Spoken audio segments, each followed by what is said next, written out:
الله أكبر حي على الصلاة الله أكبر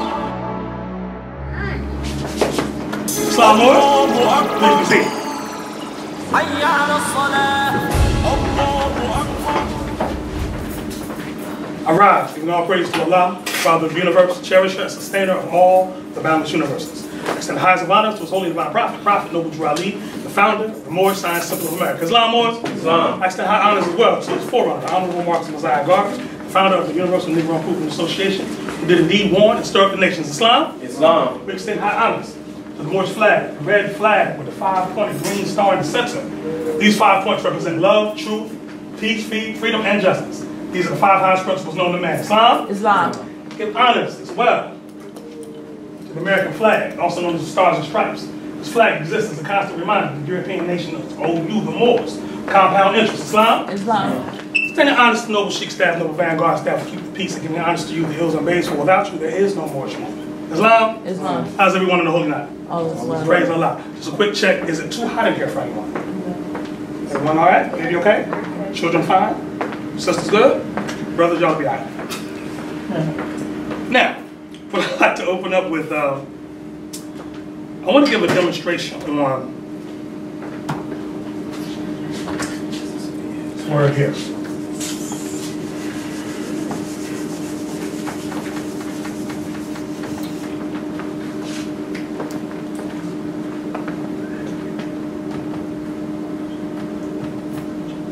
Leadership. Before I go into anything I would have to say, I'd like to take a drawing from the Moorish literature pamphlet compiled by Temple 19, which has an extraction of different articles from the Moorish Guide newspaper. And this particular article is called Drew Ali in Time. Islam, Moors? Islam. This article says, Allah has sent us a prophet and sent him in time with a holy message which is divine. He came to let the Asiatics of America know they are of the ancient family of Moors. His spiel was to the Asiatics first. Why? Because they have been sinners since their departure from their forefathers' religion. O sinners, why don't you hear the soul of Islam ringing in your ears? The prophet has said that, quote, if I were you, I would get ready before you are made to do so. Read that again. The prophet said, if I were you, I would get ready before you are made to do so. Now come and pick up your forefathers and mothers' ancient and divine creed, which carries your national name indeed. It will entitle you to your rights, which you have been denied. Because in 1774, your light was cut off from the ancient Moors, and that is why Allah sent to us a prophet in 1886 to prepare the light that was out. In 1925, the prophet said, I have mended the broken wires and have connected them with the higher powers. So come on, Asiatics, don't you want to go? We are marching on to Canaan. I used to think it was a city in the sky, but now I know it's here on earth. Islam. Don't you want your share? Islam? Islam. That particular article was written by one of the Prophet Sheikesses, Grand Governor's sister, Sheik Heru. Islam, Moors? Islam. Why am I reading this? I'm reading this because a lot of times we often wonder why, the things that are visited upon us as a people happen to us. I received a phone call on Thursday. A very close friend of mine, found that his son was murdered. Right? I came up to visit from Fort Lauderdale, Florida. Stopped in Hapeville to visit a friend, and they lit his car. Right? My brother was 26. Light extinguished. It's not the only one. Clearly, as we see, it's a pandemic across the nation happening to our young brothers and sisters. Islam? Islam. You have to ask yourself why. Like, what's going on with this? You know what I'm saying? Like, what's going on in the realm of information that we're passing down to our young people that's flawed, where they find themselves in a situation of to have their life taken or to take a life unjustly. Islam? Islam. Where the flaw comes in is with this right here, leadership. Leadership, whether that leadership is in the churches, whether it's in the mosques, or whether it's in the temples, wherever it may find itself. The problem is indeed in leadership. Whether the leadership is not strong enough, whether the leadership has sold out the people for a price, right? Whether the leadership itself is not divinely inspired, you know, because you have ones that are taking upon themselves to, you know, lead the masses because their ego said that they need to do something. Islam? But whatever be the case, leadership is something, is a divine thing. It's nothing to be played with. And it's something that you actually have to be taught to do. You know, there's a measure that you hear our people perpetuating, and it says that we are all leaders, right? We leave the rest of it off in potential. True. But you're not all leaders just because you've read some books, right? Or because, like I said, your ego deems you such, right? Most leaders that you know that are effective leaders have been groomed over a period of years. Male, female, whatever, right? The Moorish Science Temple of America was established to teach those principles of leadership to our people to save them from the wrath of Allah. Islam? Islam. Let me draw from the Holy Quran and the Moorish Science Temple of America. For those who have Quran, please put the Quran out. All right. We're going to draw from chapter 46, which says the beginning of Christianity. I'm going to start at instruction 5. Say Islam when you're arriving. Islam. Praise Allah. Again, chapter 46, that's XLVI. Instruction 5, it says, the holy teaching of Jesus was to the common people, to redeem them from under the great pressure of the hands of the unjust, that the rulers and the rich would not oppress the poor.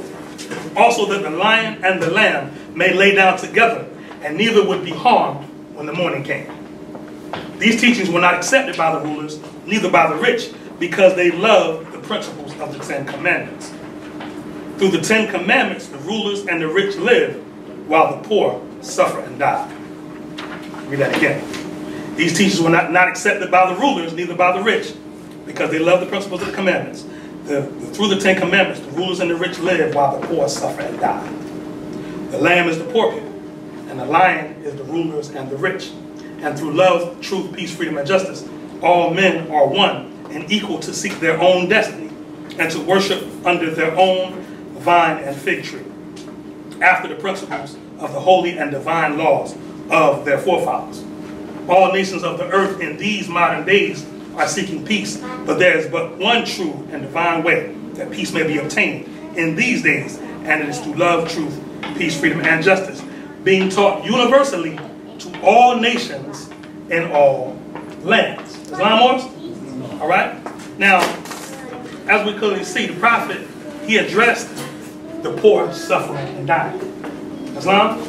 And he laid that on something referred to as the 10 Commandments. Anybody familiar with the 10 Commandments? Islam. Okay. How do the 10 Commandments read? Thou shalt not. Okay. Thou shalt not. Right. What's wrong with the phrase, thou shalt not?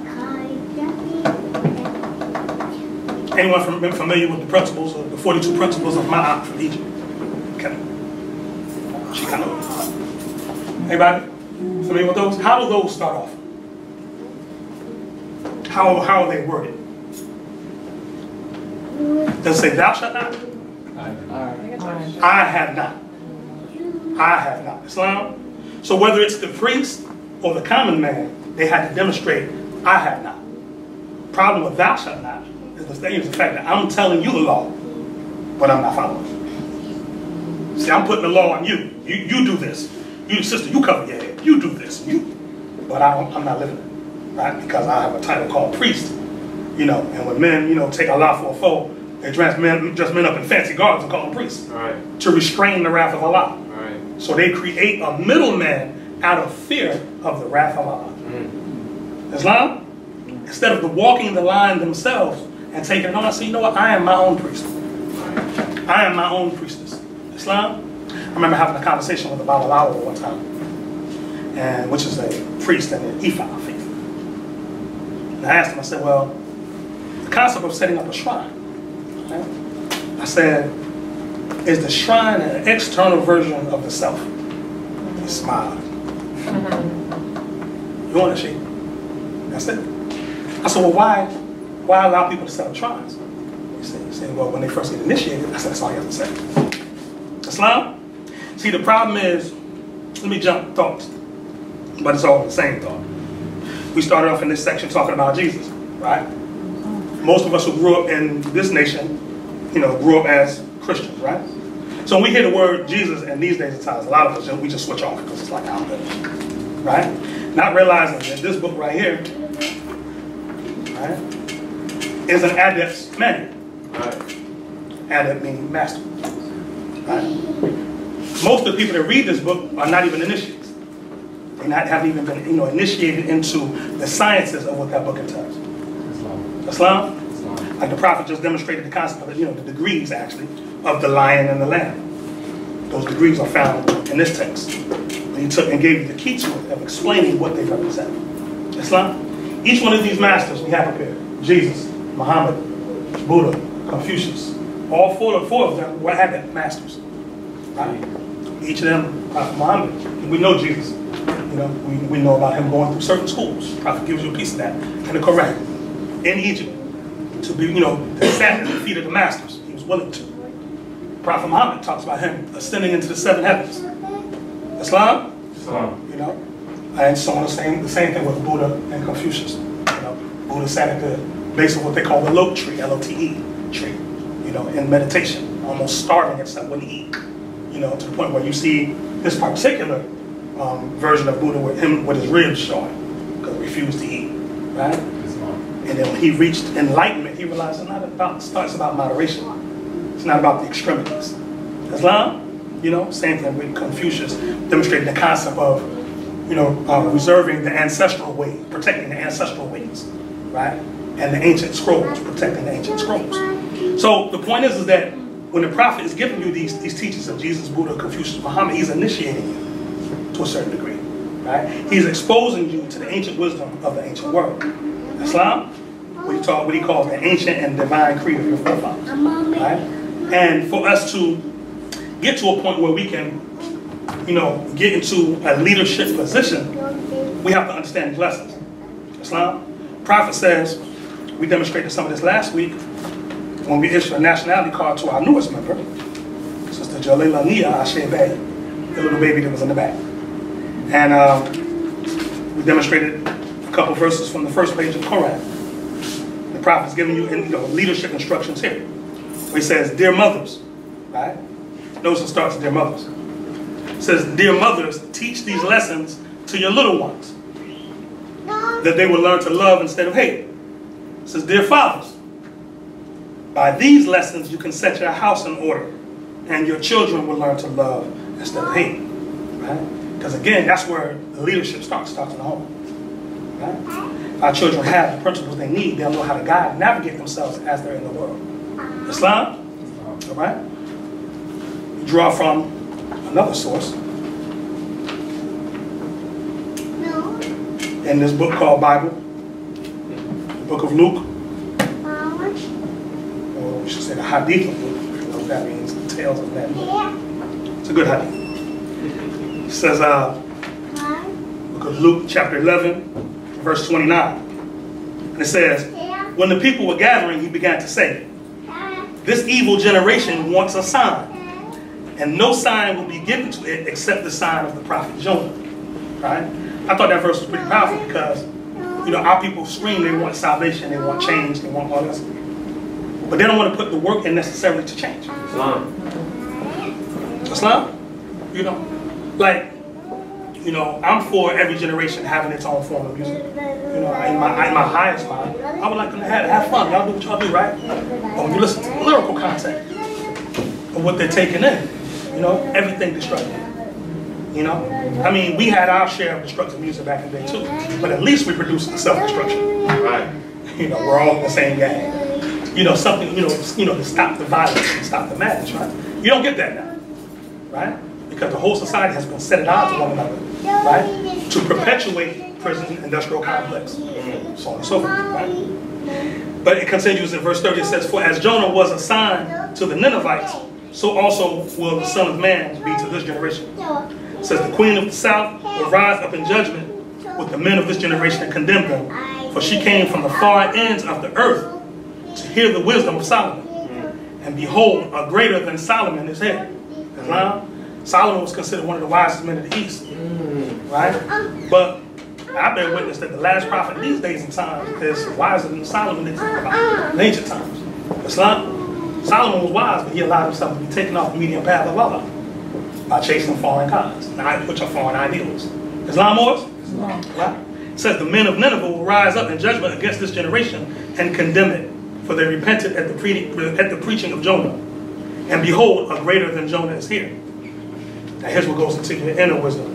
It says, no man lights a lamp and puts it in a hidden place or under a basket, but on a lamp holder, so that those who enter may see its light. Right? See, part of being a leader is that you got to stop dumbing yourself down.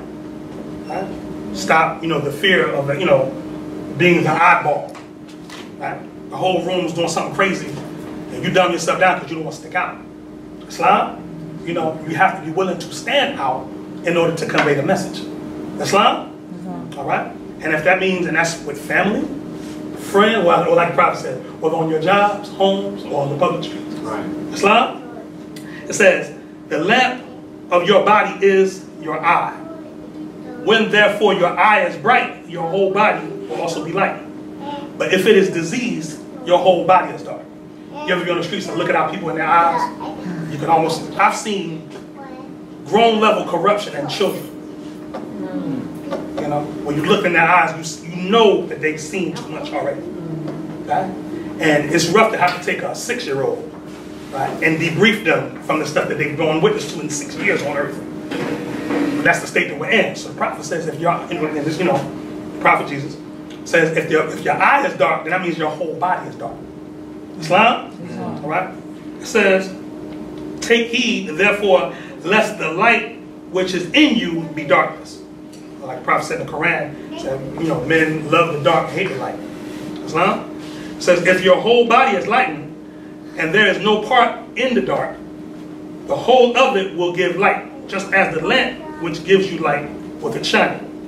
While he spoke, a Pharisee asked to dine with him, and he entered and reclined. Now these Pharisees are interesting people. The Pharisees, the Sadducees, and the scribes. These are the priests.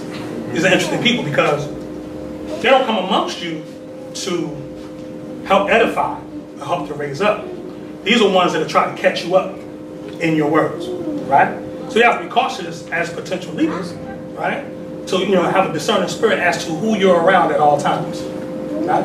And you have to know the law of your forefathers. And when you respond to them in the law, right? It says when the Pharisee saw him, he was amazed because he first did not wash before dinner.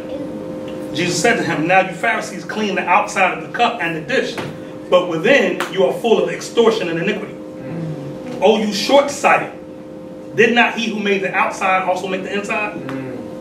But give alms of what you have, and behold, everything will be clean unto you.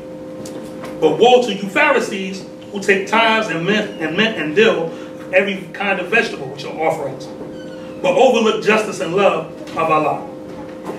These were necessary for you to have done, the very ones by no means to have been left undone. Woe to you Pharisees, for you love the chief seats in the synagogue and salutations in the streets. We call those mega churches nowadays. Woe to you scribes and Pharisees, the hypocrites, for you are like the graves that cannot be recognized, and men walk over them and know it not. That's our people right there. Our people walk by us and don't even know that you're a people. Right? They know you have a history, but you're not living it, so they ignore it. And they walk right on by you. Right? So when an injustice happens to you, nobody cares. Islam? It says, one of the scribes answered, saying to him, Teacher, when you say these things, you reproach us also. But he said, woe to you also, scribes, for you lay heavy burdens on men, and you yourselves do not touch these burdens even with one of your fingers. Woe to you, for you build the tombs of the prophets whom your fathers killed. It's something I've said often that, we forget that we descend from the people that killed the ones that came to guide us. Right? We forget that. And we wonder when the wrath comes down where it's coming from. Right? Sometimes it takes generations to burn that karma off. Right? It says, therefore, you are witnesses and you approve the works of your fathers, for they killed them and yet you build their tombs. For this reason, the wisdom of Allah also said, behold, I will send them prophets and apostles, some of whom they will persecute and kill, that the blood of all the prophets which was shed since the creation of the world may be avenged on this nation. From the blood of Abel to the blood of Zechariah, who was killed between the temple and the altar, yes, I say to you, it will be avenged on this nation. And they're referencing the Zechariah of the book of Zechariah in the Old Testament, whom he prophesied against the high priest, just like Jesus was doing, whatever, and the people stoned him right in the temple.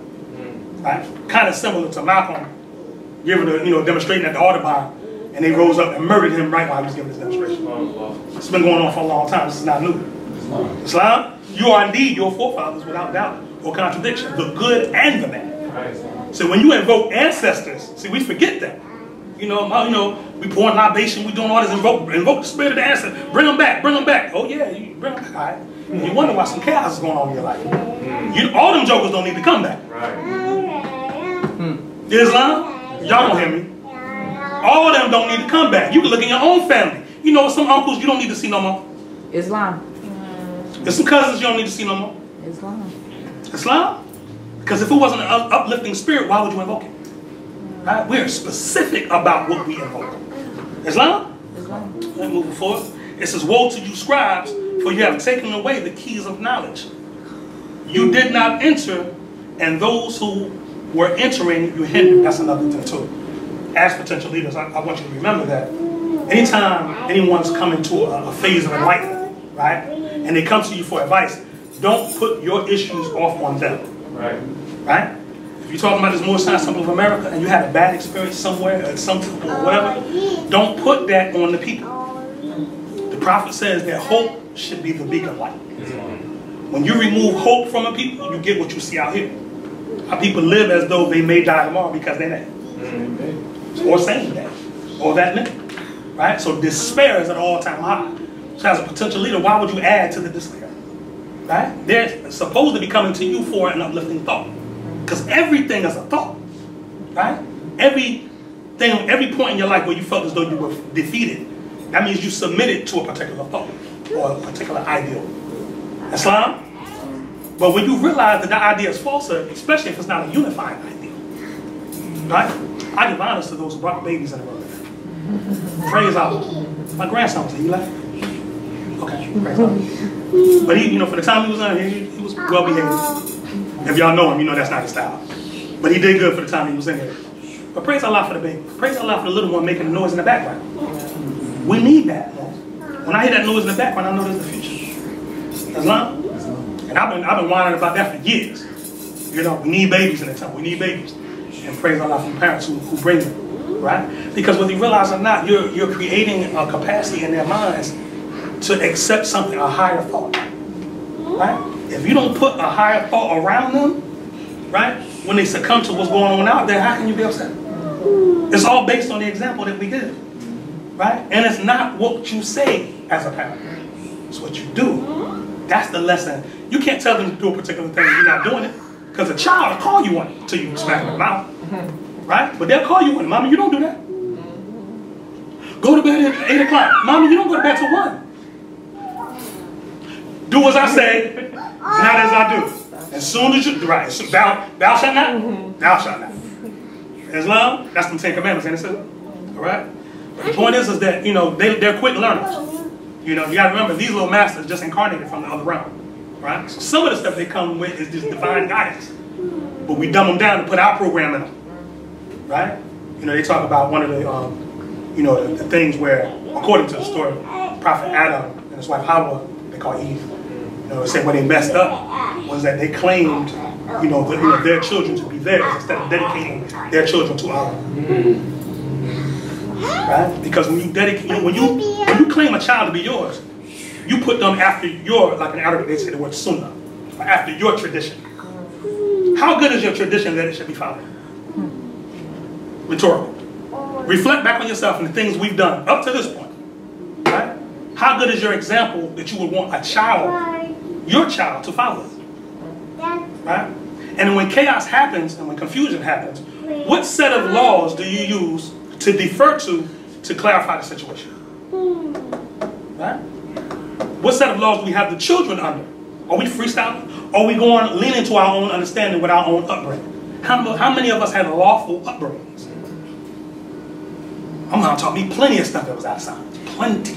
And I love my mother. I just went to go see her last week. You're 75 years old, beautiful woman, full of hate in certain perspectives because of things she can't get past. Islam, and no matter how much it makes times to try to work whatever she's on what she's on. Islam, I can't use those teachings, right? But the thing where it was love and more certain aspects of morality, whatever, I still stand on those principles because truth don't change.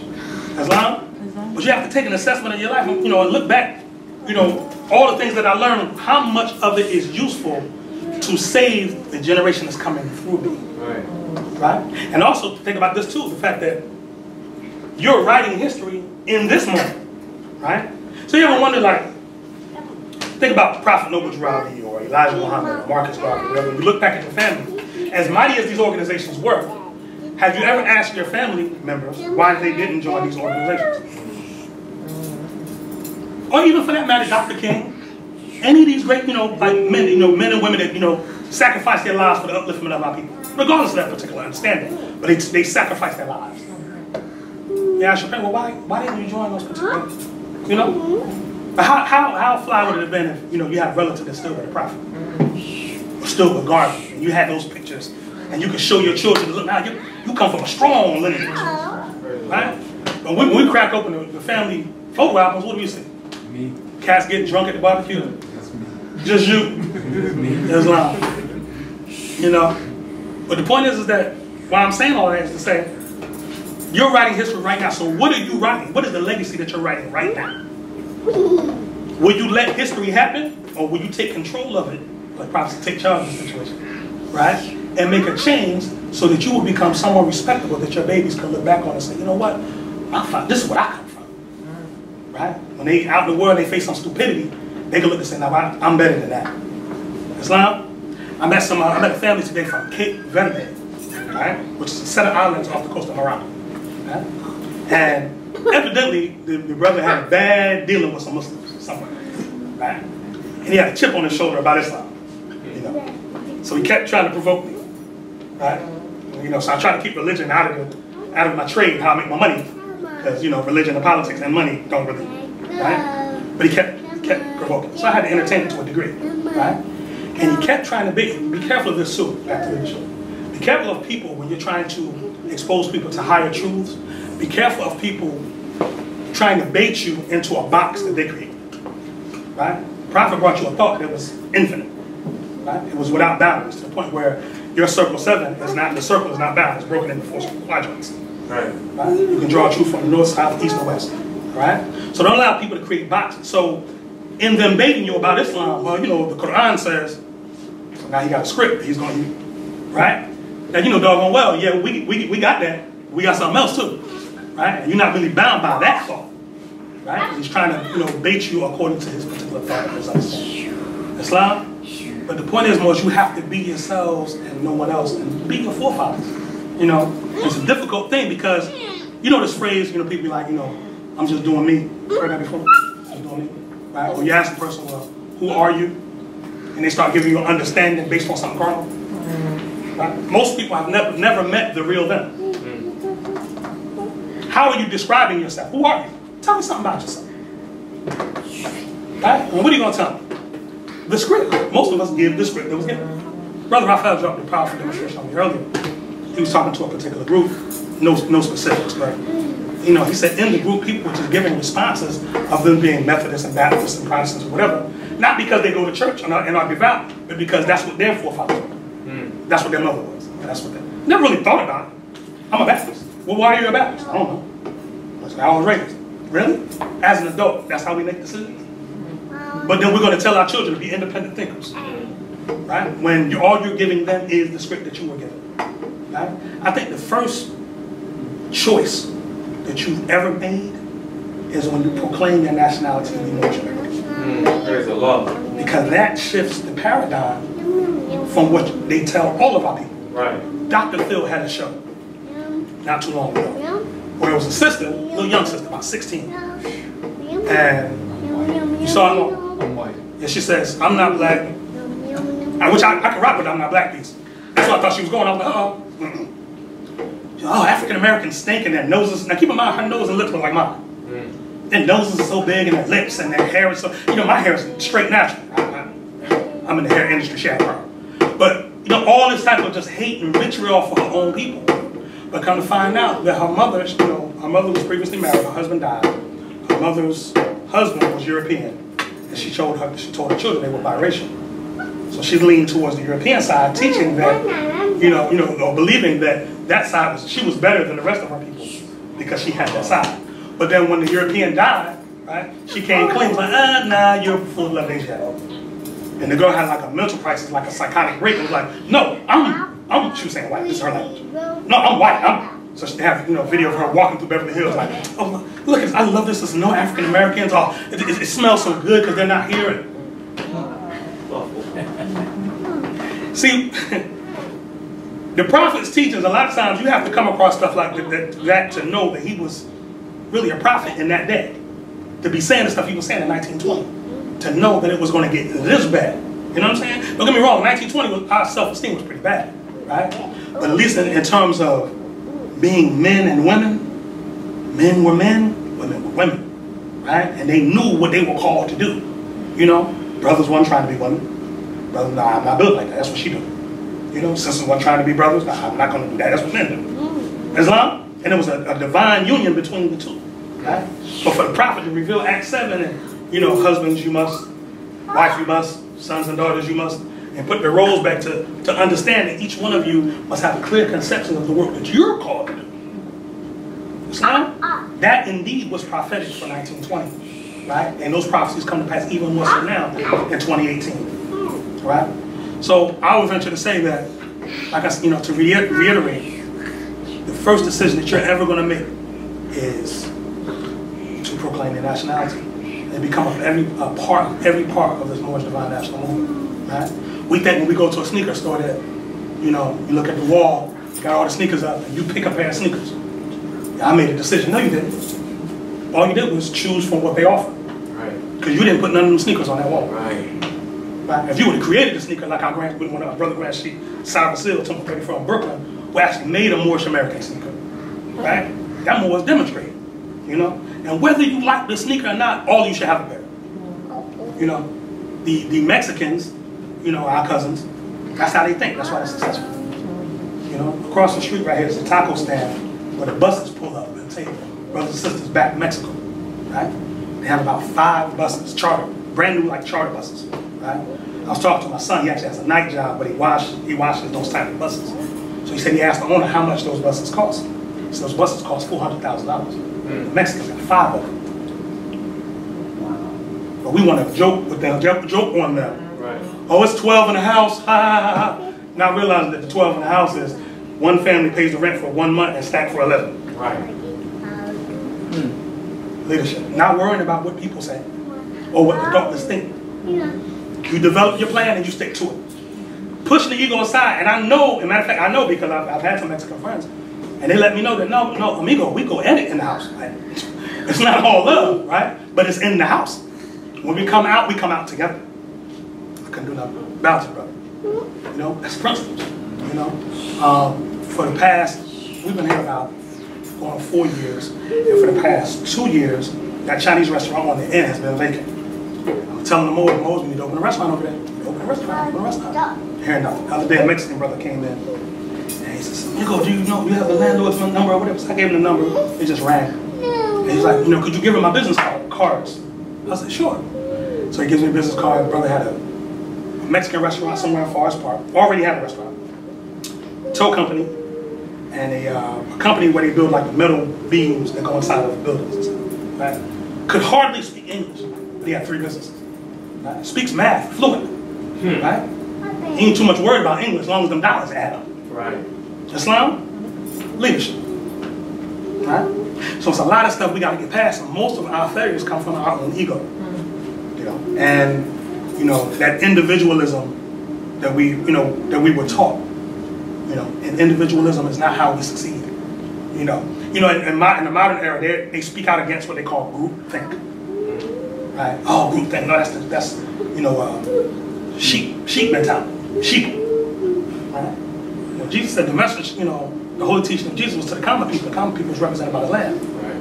You have woolly hair, so does a sheep or a lamb. That's the symbol for you. Islam. And it is true that sheep have to have a shepherd to guide them. it is true that our people need leaders to guide them. It's true, whether you realize it or not. Whether you want a leader or not, you need them. Right? Because men and women need a pattern for their lives. And when we get out of sync, you need somebody to remind you. You know, in ancient Egypt, they had the Pharaoh, right? The Pharaoh was like this.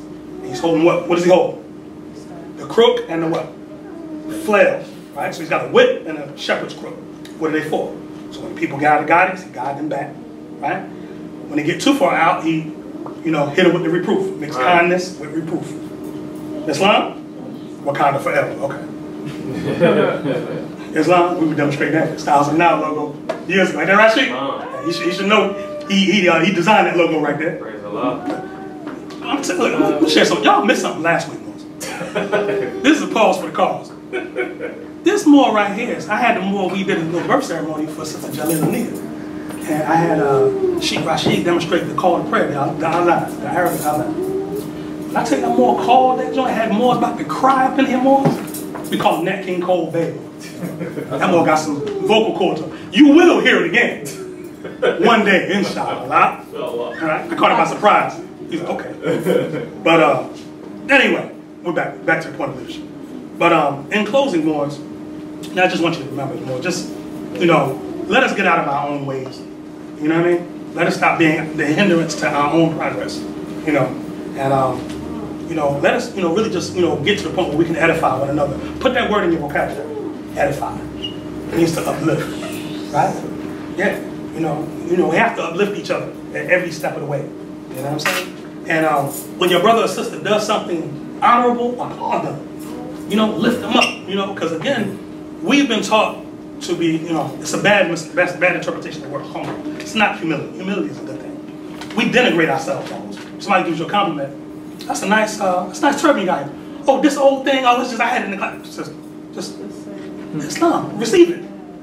We automatically go into subservient mode, start shooting ourselves down. Well, we can't even take a compliment. You know, it's a problem in the psychology there, right? Because again, there's no community intact to help lift each other up when you do something positive. You know, while the Jews succeed, it's because when a Jewish child does something, they have an entire community to back them. This is what the bar mitzvah is all about. You know, and depending on the particular synagogue at the bar mitzvah, everybody that comes might bring at least, you know, $3,000 to $4,000 check. You know, to start this 12-year-old off in life. Islam? Why are we not doing that for our babies? You know, where's the money at? I mean, all the accolades and all that's good. Where the finance at? You know, these babies need college tuitions. They should never have, none of these babies that are in this room should have to look for a job for nobody. Right. Unless they go to help a Moorish American that already has a business. That's called circulating. Islam. Because the soil is not on. Islam? Right? So this is raw soil right here. And we could let weeds grow up around it and choke it to death. You know, because that's what happened to us. Most of us were strong. Most of us that were in this room right now, you ever been in the hood and you seen out of some concrete, it was a flower growing up out of the concrete? You know that's not supposed to exist, right? That means the will of that plant was so strong it burst through concrete. Islam, that's you all in this room right now. The very fact that you're here says that you have a will that's strong. You just need to, you know, cultivate it a little bit more. Knock the dust off it a little bit more. You are a divine soul, indeed, right? But you just have to believe in yourselves. You know what I mean? And when the old program starts to come back, you got to fight it. Because you know, to listen to it further, if it was right, we would be further than we are now, right? So clearly the falsehood, just put that to rest, right? Like Jesus said, let the dead bury the dead. Islam? Are there any questions, comments, concerns, or statements? I see some faces here I haven't seen in a while. Welcome, welcome, welcome. Family. You know, y'all ain't visitors. I'm not even going to treat y'all like visitors. Right? But the doors of temple number 19 will always be open. Islam? Islam. If we have any trouble in our lives, we bring it to the temple walls. Islam? Islam. Say that again. If we have any trouble in our lives, we bring it to the temple. Islam? Islam. And the Prophet Noble Ali is who we defer to for our problems, right? Because his principles are indeed universal, right? So, you know, I've had many a time where I've had to sit down with others, you know, and try to work stuff out. You know what I'm saying? And it's usually private and quiet. Nobody hears about it. Nobody knows, you know. They just come back a little stronger next time. Islam, that's the work that we're called to do. We got to be there for each other because no one else, you know, You've heard the term counsel, taking counsel from someone, right? But there's also something known as crafty counsel. Right? You get that bad advice from your relatives. You know what I'm saying? Allows you not just leave. Don't listen to that person. Keep your family together. Islam? How many people in the room had grandparents that were together more than 20 years? More than 30 years? More than 40 years? More than 50 years? Praise Allah. More than 60 years? Praise Allah. Now what you think they saw? What you think they've been through? Look, sister, They didn't quit. They didn't know nothing about quitting. Where did we pick that up from? I'ma just walk away. Where did you get that thought from? That's not even us.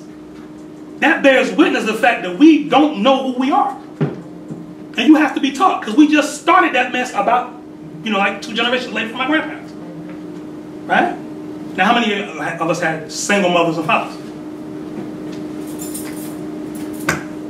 Right? And we're not going to fault generations. But I'm just going to say that's just a recent thought. Islam? So if we really want to not subject our babies to that same madness, we need to go, it says, backwards through the ages, masterminds trace themselves and thus they know. Islam? So, that's the, those are the holy teachings that we want to, convey to the Moors tonight. And again, just remember that this institution called Moorish Science Temple of America was established for the salvation, redemption and salvation of mankind on earth, right? So until we begin to partake from what the remedy that was brought to us, we're still going to suffer, right? So who wants to continue suffering from Negro problems? How many conscious people do you know still suffer Negro problems? That conscious community mess ain't worth nothing. The Moorish Science Temple of America is not a part of the conscious community. I stand on that. Right? I go on the record. I'm going to say that once again. I'm looking at the camera now. Moorish Science Temple of America is not a part of the conscious community. Why do I say that? Right? Because that term conscious community, right?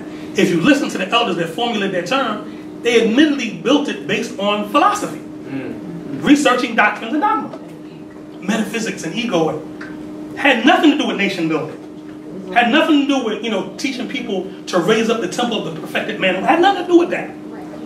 Right? It had everything to do with debate, arguing, ego flexion. Right? If you research the UNIA, Moorish Science Temple of America, the economic program of the Nation of Islam, shoot, even if you went over to the House of Prayer Church from Christianity, they had an economic program. Even Father Divine was feeding people. Right? So the conscious community is worse than Father Divine and them was doing. Islam? Alright? So, Moors, be yourself and no one else.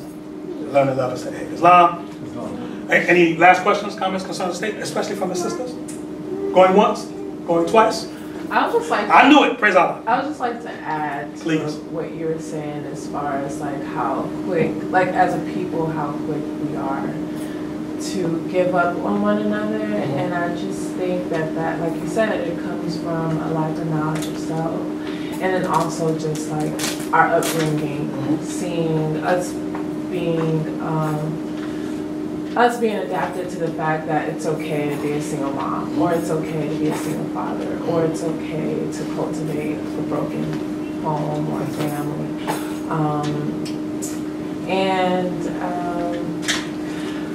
I'm just really trying to figure out, even for myself, I'm on a path of reflection on destroying that pattern. And I'm really trying to figure out, one, when and where. Well, I guess I know when it began, like you said, 2 generations ago, because I would think in the 50s or in the 60s, when you look back, and even when you hear the music, the content of the music was love. It was just always love. And then when you look at the relationships in those days, whether it was movies or documentaries, you're just seeing how healthy relationships were. Even though you didn't know what was going on inside their household, like you said, as far as principles outside of the home, you always saw love. And I want to say music was definitely a part of the influence of dividing that, and also I guess, drugs.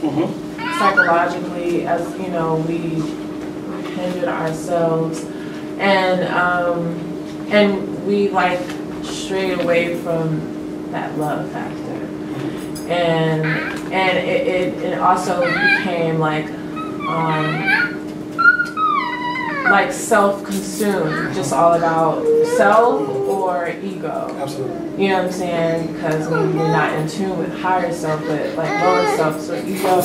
And I just really want to bring that back. You know, like, and I also want to know, like, what I'm striving to know what it'll take, because I know it's work. It's going to take work.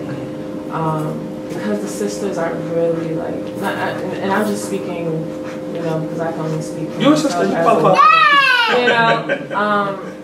Mentally, it's like, I feel like we're definitely the ones that are quick to just be like. To be fair, you know, society is a lot harder on y'all too. You know what I mean?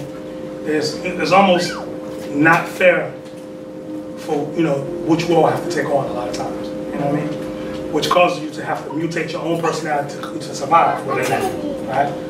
Dr. Frances Cress Welsing once said, she said, a single woman and some children is not a family, that's a survival unit. Say that again. The sister said, that peace and blessings be on it. Now, that's kind of ancestor you invoke. Yeah. She said, a single woman and some children is not a family, that's a survival unit. Right?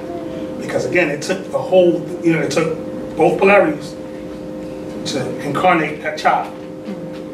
Now, when you break that up, right, now the child only has 50% of the guidance that it's going to need to be a functioning member of society. Now, that was common sense just 2 generations ago. Just 2. Now, it's a whole science about, you know, welfare programs, they get that in, and what's the movie? Claudine. I just saw that movie. It's a whole 70s movie. Anybody seen that movie? There's clips of it on YouTube. Check it out. When was that movie done? It's like 74? 74. 74, 75-ish. James Earl Jones. Yeah. Diana Carroll. Right, where Diana Carroll was, you know, she was a hard worker sister. She had like, I think about 7 kids, 6, 7 kids. I had him in the closet. Right. You know, and the welfare people, that's what they used to come. Knock on the door, come in, and check for any man stuff in the house. So it can't be no shoes, no suits, no nothing. Can't be, in order to get the check, you gotta make sure that there's no man around, right? Now, this ain't no big check. It's just enough to, you know, get a little food on the table. But in order for us to break this off, can't be no man around. You gotta get him out of here, right? When that started, you notice from that point on, you start noticing the divide, right? But before that period of time, right? Even Elijah Muhammad said welfare meant farewell to the man. Islam. But the point is that, well, we have to remember, just, you know, we got to get back to our original structures, you know? Like, do you honestly think that feminism is for us? That construct came out of the European woman's gripe with her man. That had nothing to do with us, right? But they attached that to our particular causes and struggles and stuff like that to give it a moral base. Because historically, we've had a moral basis for all the things that we've said politically that were wrong with this country, wrong with this nation, right? So anybody who wants, you know, any footing has to, you know, ally with us. That's when you start seeing us around, right? As soon as they get what they want, you don't see us anymore. Right? But before I lower the meeting, I'd like to draw from one more thing. It's a book called Ponder on This. This is something I don't do often, quoting from this particular school of thought. But this was written by Madame Blavatsky. And it's a chapter called Humanity. And it says, the world is one world, and its sufferings are one. Humanity is in truth a unity, but many are still unaware of this. And the whole trend of the present teaching is directed to the awakening of humanity to this, while there is yet time to avert still more serious conditions. The sins of humanity are also one. Its goal is one, and it is one great human family that we must emerge into the future. I would emphasize this thought. It is as one humanity, chastened, disciplined, but illumined and fused, that we must emerge into the future. Those who do not grasp this important fact, whether they are what is called belligerents or neutrals, will suffer deeply as a result of their non-participation in the fate of the whole. I'll give you an example right now, even with the political process right now. You have our people talking about, oh, well, voting don't matter. I'm not going to vote. I'm going to just be neutral. I'm going to let them do what they do. But the policies that come down are going to affect you just the same. Whether you vote or don't vote, so you might as well. Right. Islam? And Brother Raphael made an excellent point earlier. You know, here in this state, Georgia, they're doing like extraordinary works with trying to strike people from the voting rolls. I think they done knocked off 53,000 people already. You know what I'm saying? Now, if it wasn't important, why would they go to those great lengths? Islam? And what was the reason for the Klan coming back in the early 20s? Anybody know? When there's a bunch of Asiatics at the polls. That's when the Klan came back. You know? Right now, you see a bunch of bombs being sent all over the country. Y'all seen that? Cory Booker, Hillary Clinton, all this stuff, whatever. They caught the guy, and he's like a Trump enthusiast. Islam? All right? But it's a serious time. So there's no such thing as being neutral. You're going to have to choose a side. The Prophet said all of this more is active, not passive. Right. It says the hierarchy is not neutral.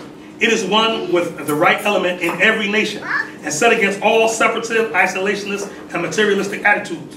Such attitudes prevent the apprehension of the true spiritual values and hinder human development. Identification with all and participation in world conditions voluntarily and not from force is the way out today for all peoples. Ponder on this. 2 more paragraphs. The long-ordained work of humanity is to be the distributing agency for spiritual energy to the 3 subhuman kingdoms. This is the major task of service which the 4th kingdom, through its incarnating souls, has undertaken. The radiation of the 4th kingdom will someday be so potent and far-reaching that its effects will permeate down into the very depths of the created phenomenal world, even into the material kingdom. The objective of this new social order of the new politics and the new religion is to bring about, which we refer to as the, or it's new to the Europeans, it's old-time religion, is to bring about the unfoldment of the human consciousness and to institute and bring to men's attention the higher values and to end the reign of materialism. It is, after all, the goal which all true knowers and spiritually minded men down through the ages have set themselves, to bring in the rule of the kingdom of God, the control of the soul whose nature is love, and to carry out carry forward the work which Christ inaugurated, the era of peace on earth and goodwill towards men. This is plainly indicated by the widespread emphasis upon world peace as voiced by the great political leaders and as worked for by churches everywhere. That's from their perspective, right? So the same truth that the Prophet Noble Raleigh gave us, these Europeans were giving that truth to their people, right? The Prophet says, universally to all nations. Islam wars? Right? Are there any more questions? No? All's well? Praise Allah. And with that, I'll lower the meeting. Moore Science Temple of America, Noble Raleigh founder, home office, Chicago, Illinois, March 11, 1929. A warning from the Prophet to be read in every meeting. I hereby inform all members that they must put an end to all radical and agitated speech while on their jobs, homes, or on the public streets. We advocate peace and not destruction. Stop trying out your cards with the Europeans, for it causes confusion. There has been much confusion caused by members trying out their cards. The cards are for your salvation. Failure of obeying my orders will be of severe consequence. We are for love, truth, peace, freedom, and when these principles are violated, justice must then take its course. Any member or group of members that seek to hold malicious feelings towards the temple or the prophet, or to violate the divine covenant of the Moorish movement, will receive their reward from Allah for their unjust deeds. All true Moors must obey the laws laid down to them by their prophet, and if they lose confidence in their prophet, give up your card and button, cease wearing your turban or fez, and return to the state where Allah, the Prophet, found you. For this is a holy and divine movement founded by the Prophet, Noble Raleigh. And if the Prophet is not right, the temple is not right. The Prophet is sending out a divine plea to all true Moorish Americans that they may do their part in protecting their Prophet and the temple. This is an everlasting movement founded by the Prophet through the will of Allah to redeem his people from their sinful ways. Peace.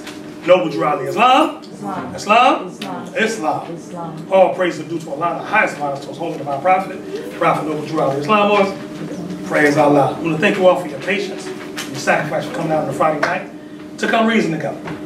Right? The Prophet says, if you think that your condition can be better, go to Moore Science Temple of America. Right? Therein lies the problem, because most of our people don't think that their condition can be better. They think it just is what it is. With a shift of your will, it can change. Right? The problem is sluggish will. The problem is just, just dusting the dust of ourselves and get moving. Take one step, right? And the next step comes a little easier, right? But beware of and be cautious of excuses, right? Excuses, being an excuse maker is addictive. Because once you start, you just make another one. And just make another one. See, the problem with that is, once you've given your word that you're going to do something, word is supposed to be your bond. And the word bond means it's a surety or a guarantee that thing will surely be performed. Islam? And somewhere along the line, we forgot that when we do this, you know, that's a contract or a covenant. Islam? You know, that's what the hand pressing unity is all about, right? But you pledged it when your brother's in adversity, you'll assist him. Thy sister's in trouble, you forsake her not. Islam? That is a holy covenant, right?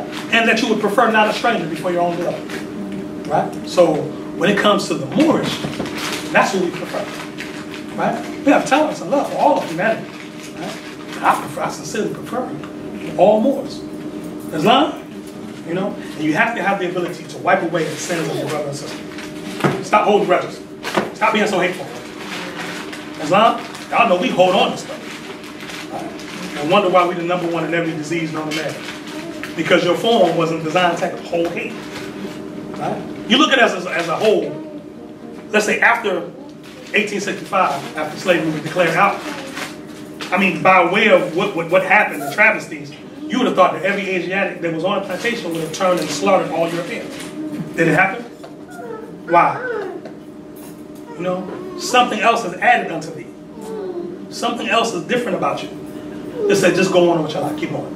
Right? You can't change the past, but you can change the future, keep going. That's not? You know, now there was some Nat Turners, or some Gabriel, you know, Vesian Prosser, and there was some other people, you know, the Gullah rebellions and all that. There's lives lost, right?